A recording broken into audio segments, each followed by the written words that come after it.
আসসালামু আলাইকুম, সবাইকে রমজান মুবারক। বেসন, ব্লেন্ডার, কোনো কিছুর ঝামেলা ছাড়াই আজ দেখিয়ে দেব কিভাবে বেগুনি তৈরি করা যায়, একদম দোকানের মতো। আমি 1 মুঠ পরিমাণ চাল নিয়েছি, সবসময় যেগুলো রেগুলার আমরা খাই ভাত রান্না করে, ওইগুলোই কিন্তু নিয়েছি 1 মুঠ পরিমাণ।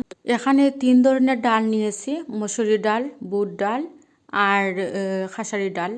3 ধরনের ডাল লাগবে আমার এই রেসিপিতে। আর আগে যে দেখিয়েছিলাম আপনাদেরকে 1 মুঠ পরিমাণ চাল নিয়েছি, ওইগুলো কিন্তু ধুয়ে পরিষ্কার করে তারপর আমি এই 3 ধরনের ডাল আর সাথে চাল মিশিয়ে একসাথে এরকম পাটায় দিয়ে পিষে নেব। আমাদের বাসা বলেন, গ্রাম বলেন, সব জায়গাতে কিন্তু এরকম শিলপাটা ইউজ করা হয়।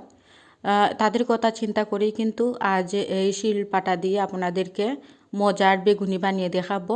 একদম স্কিপ করবে না, স্কিপ করলেই কিন্তু অনেক জিনিস মিস পড়ে যাবে, আপনারা বুঝতে পারবেন না, পরে বলবেন যে এরকম কীরকম হলো। আমি যে সব কিছুই দিচ্ছি, কি দিচ্ছি সেটিও আপনাদের একটু খেয়াল করতে হবে, তা না হলে কিন্তু দোকানের মতো হবে না। এত ইজি করে আপনাদেরকে দেখাচ্ছি, আপনারা দেখলে অবাক হয়ে যাবেন। আর এত সুন্দর বেগুনি হয়, আপনারা হয়তো তামিলে দেখেছেনি যে কি সুন্দর বেগুনি হয়েছে। আসলে আমি দেখেও তো পুরো অবাক। আর আমি সবসময় এরকমই করে খাই। ওই তো অফ ক্যামেরায় কিন্তু আমি পিষে নিয়েছিলাম, আর পিষে নিয়ে আমার ওই বেগুনিগুলো আমি অফ ক্যামেরায় কিন্তু কেটে নিয়েছিলাম দা দিয়ে। আপনারা চাইলে এরকম ছোটো ছোটো করে কিন্তু কাটতে হবে, তা না হলে কিন্তু হবে না বেগুনি। আর যখন আমরা কিনে খাই দোকান থেকে, তখন দেখবেন আপনারা এরকম ছোটো ছোটো একদম করে দেখাই যায় না বেগুনিটা ওইরকম পরিমাণ। যাই হোক, যতটুকু সম্ভব আপনারা একটু ছোটো ছোটো করার চেষ্টা করবেন। আর এই তো আমি কিছু অল্প পরিমাণ দিয়েছিলাম বেকিং পাউডার, আর 1 চিমটি দিয়েছিলাম বেকিং সোডা, আর দিয়ে লবণ, হলুদ, তারপর জিরে, আর হচ্ছে গিয়ে ধনিয়ার গুঁড়ো, সব কিছু দিয়ে তারপর এরকম নাড়তে হবে। নাড়তে নাড়তে কিন্তু একটা পারফেক্ট একটি ব্যাটার তৈরি করতে হবে। আমি আর একটু পানি দেব, একটু কম হয়েছে এখানে, আর একটু পানি দেব আমি। এই তো পানি দিয়ে দিচ্ছি। ব্যাটারটা এরকম হবে যাতে একটু কম না হয়, পাতলা, আর একদম ঘন না হয়ে যায়, এরকম টাইপের হবে। এই তো আপনারা দেখে নিন আমি কিভাবে ব্যাটারটা তৈরি করেছি।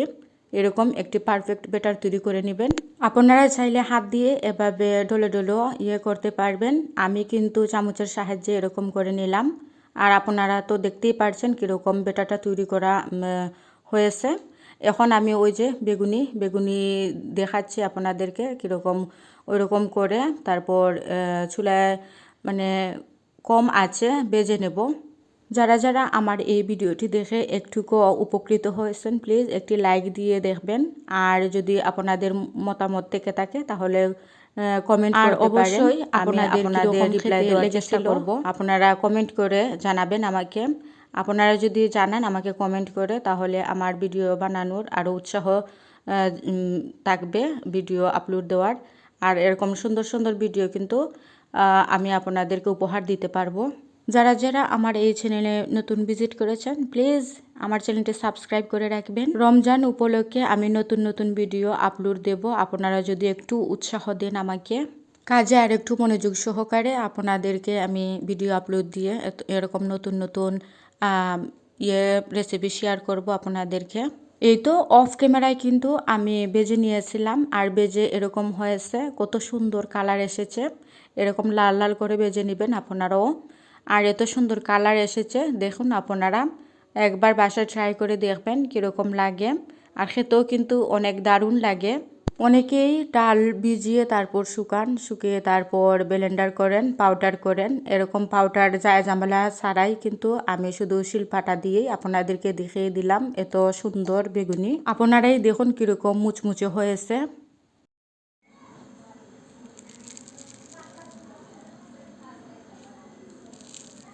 বিদায় ঘন্টা বেজে গিয়েছে। আমি আবারও চলে আসবো নতুন একটি রেসিপি নিয়ে আপনাদের সাথে শেয়ার করব। ভিডিওটি এ পর্যায়ে সবাই ভালো থাকবেন, সুস্থ থাকবেন। খোদা হাফিজ।